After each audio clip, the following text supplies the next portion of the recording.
Essa é a história número 19, chamada O Compadre da Morte. Está aqui para ouvir a história junto com a gente a Dona Glorinha. Dona Glorinha, casada com o senhor Arlindo, mora lá em Minas Gerais. E ela gosta muito de ouvir história, então vai ficar aqui ouvindo a história junto com todo mundo.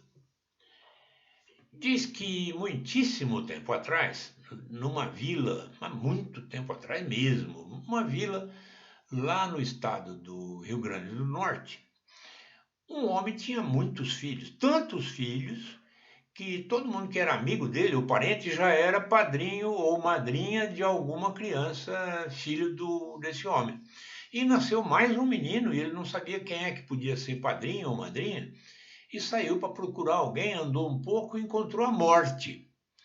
E falou para a morte: Você não quer ser madrinha do meu filho? E ela: Não, vamos lá. E a morte se tornou madrinha do menino e eles se tornaram compadre e comadre um do outro, já que ela era madrinha do filho dele, não é?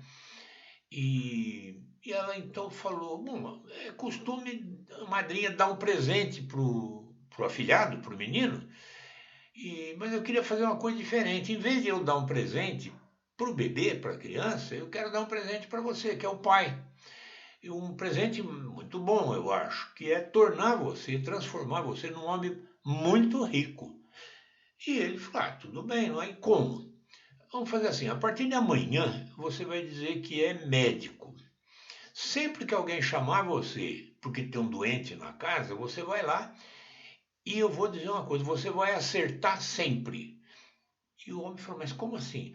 Não, você vai lá, quando você chegar no quarto do doente, ninguém vai me ver, mas você vai me ver, eu vou estar lá. Se eu estiver do lado da cama, dos pés do doente, não tem jeito. É um caso perdido, a pessoa vai morrer. Você já pode dizer que, olha, infelizmente, não tem cura, não tem jeito.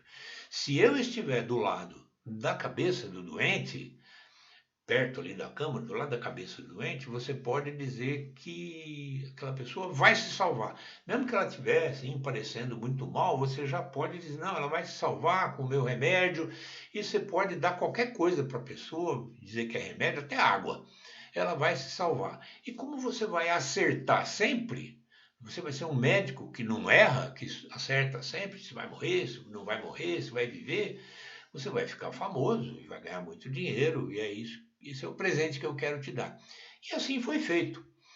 E o homem começou a dizer que era médico, ele começou a ser chamado na casa de alguém que tinha um doente, ele ia, via lá a morte de um lado ou do outro da cama e acertava sempre. E ficou muito famoso, porque ele era um médico que não errava, já pensou? Até que um dia, estava ali em casa, vieram correndo chamar, porque o príncipe estava doente. E o rei mandou chamar esse médico famoso. E lá foi o homem, e chegou lá, o príncipe estava mal, dentro do quarto, ali deitado na cama, e quando o homem olhou direito, onde que estava a morte? De que lado da cama que estava a morte? Ela estava do lado dos pés do príncipe. Isso significava que o príncipe ia morrer. E ele: Nossa, mas e agora, né? Se o príncipe morrer, eu vou perder toda a minha fama. Eu sou muito conhecido como um médico que não erra, eu não posso mentir, não posso dizer que ele vai morrer também. Como é que faz, não é? E aí ele falou: vou tentar enganar a morte, não é? Eu vou tentar enganar a morte. Chamou umas pessoas, uns criados ali do rei, e falou: Olha, virem a cama do outro lado. Onde está o pé vai ser a cabeça, e, né, e os caras empurraram a cama, viraram a cama ao contrário. E o príncipe, então, deitado na cama, ficou com a cabeça ali do lado de onde estava a morte. E se a morte estava do lado da cabeça do doente, é porque o doente não ia morrer. A morte percebeu que o homem tinha enganado ela e, muito chateada, muito contrariada, brava mesmo, foi embora. Foi embora e o homem falou: Não, esse príncipe não vai morrer, ele vai viver. E de fato, o príncipe não morreu. não é? Sobreviveu, ficou bem de saúde, e o rei deu presentes de monte para ele, deu ouro, deu prata, deu um monte de coisa para ele, não é? E ele ficou ainda mais famoso, muito mais famoso. Passado um tempo, a morte chegou um dia na casa desse homem e falou: "Ô, eu vim aqui convidar você, nunca convidar você para ir lá na minha casa." E o homem falou: "Opa, que isso?" Né? Ele pensou: "Olha, na casa da morte? Eu não vou, né?" Na sua casa?" Ela falou: "É, na minha casa." "Bom, eu vou se você me trouxer de volta. Você promete que me traz de volta?" E ela falou: "Claro, vamos lá, eu trago você de volta." A morte morava muito longe, não é? Mas dando a mão para ela, chegava lá e, num segundo, um minutinho, já estava lá na casa dela. E lá foi o homem. E a morte recebeu ele muito bem lá na casa dela, mostrou tudo, todos os cômodos, mostrou tudo, até que ela abriu as portas de um salão muito grande que tinha lá na casa dela. Quando o homem viu aquilo, ele falou: "Nossa, o que que ele viu? Milhares, milhões de velas acesas, velas pequenininhas, grandes, velas de todos os tamanhos acesas." Então ele falou: "Nossa, que interessante, quanta vela, e o que que é isso, comadre?" Então a morte explicou, falou: "Olha, cada vela dessa é a vida, mostra a vida de uma pessoa.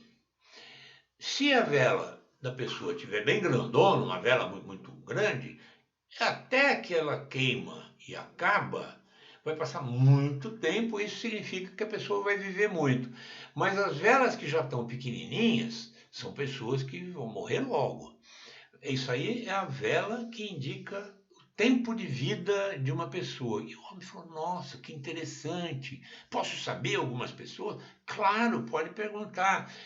Aí ele falou assim: "O meu amigo, o seu Antônio, não é? Qual é a vela dele?"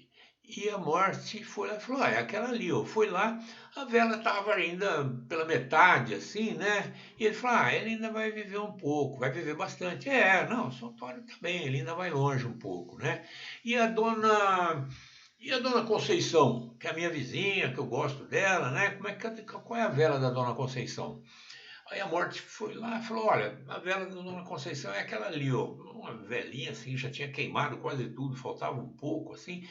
Ele falou: "Nossa, a dona Conceição." E a morte falou: "Não vai demorar muito, ela vai morrer, a vela dela já está no fim da vida." E ele foi perguntando, um por um, as pessoas que ele conhecia, que ele queria saber, mas tinha uma pergunta que ele queria fazer, mas não tinha coragem. Ele não tinha coragem de perguntar o quê? Perguntar da vela dele. E ficou olhando, olhando, olhando, mas não resistiu e falou: "Comadre, e a minha vela? Qual que é?" A comadre falou: "Ah, não, vamos lá, eu vou te mostrar." E foi com ele até onde estava a vela dele. Chegou lá, a vela do homem, do compadre, estava desse tamanhinho. Falou: "Comadre, essa é a vela da minha vida? Eu tô para morrer, já estou perto da morte." E a morte falou: "Você tem mais algumas horas de vida, você está muito perto da morte." "Nossa, como é que eu faço?" A morte falou: "Não tem jeito, não é? É assim que eu sei." A morte explicou para ele: "É assim que eu sei se a pessoa vai morrer ou não vai morrer quando está doente e chamam você. E a sua vela, infelizmente, é isso, você vai morrer dentro de poucas horas." E o homem falou: "Nossa, eu preciso ter uma ideia de alguma coisa, o que que eu faço?" E falou: "Mas dona Morte, comadre, você disse que eu não ia ficar aqui, que você ia me levar para minha casa." "Não, eu vou levar para você morrer lá junto com a sua família, não é?" E pegou na mão dele e imediatamente ele já estava na cama, na casa dele, rodeado de alguns parentes, lá, quase morrendo, não é? E ele teve uma ideia de enganar a morte de novo. Ele já tinha enganado na história do príncipe. Ele teve outra ideia para enganar a morte. Ele falou: "Morte, você pode esperar só eu rezar um Padre Nosso?" E a morte falou: "Claro, pode rezar o Padre Nosso." "Ah, obrigado." E começou a rezar: "Padre Nosso que estás no céu." E parou. parou logo no começo da reza e a morte falou: continua, termina essa oração que você está fazendo. E ele falou: acho que eu vou levar alguns anos para terminar essa reza. Você prometeu que não me levaria antes de eu terminar. Eu só posso morrer depois que eu terminar. E eu não terminei. A morte ficou muito brava, muito chateada, porque pela segunda vez ele enganou ela. Enfim, ela foi embora, brava. Ele viveu anos ainda, sem nunca terminar aquele Padre Nosso. E se ele não terminasse o Padre Nosso, a morte ia cumprir a palavra e não ia levá-lo, ele não ia morrer. Aí um dia ele estava velhinho já, velhinho, todo enrugado lá na sua casa, ele era um homem muito rico, não é? E foi ver os jardins da casa, que ele gostava muito, um jardim muito florido e tudo. Quando ele chegou lá, olha que absurdo que ele viu, né? Ele chegou lá, o jardim estava todo pisado, todo sujo, todo rebentado, desmanchado, destruído. Que é isso? O que aconteceu? Aí ele viu uma cerca ali derrubada e percebeu que bois e vacas tinham entrado no jardim. Alguns ainda estavam por ali, bois e vacas tinham entrado no jardim para comer planta e destruíram tudo. E ele ficou muito triste, muito bravo, não é? Ele gostava demais daquele jardim e falou: não, assim não pode, que absurdo, eu quero morrer. Quando ele falou isso, o que aconteceu? Morreu na hora. A morte pegou a mão dele e levou na hora. Levou na hora. Por quê? Porque só dá para enganar a morte duas vezes. Na terceira vez, a morte não perdoa.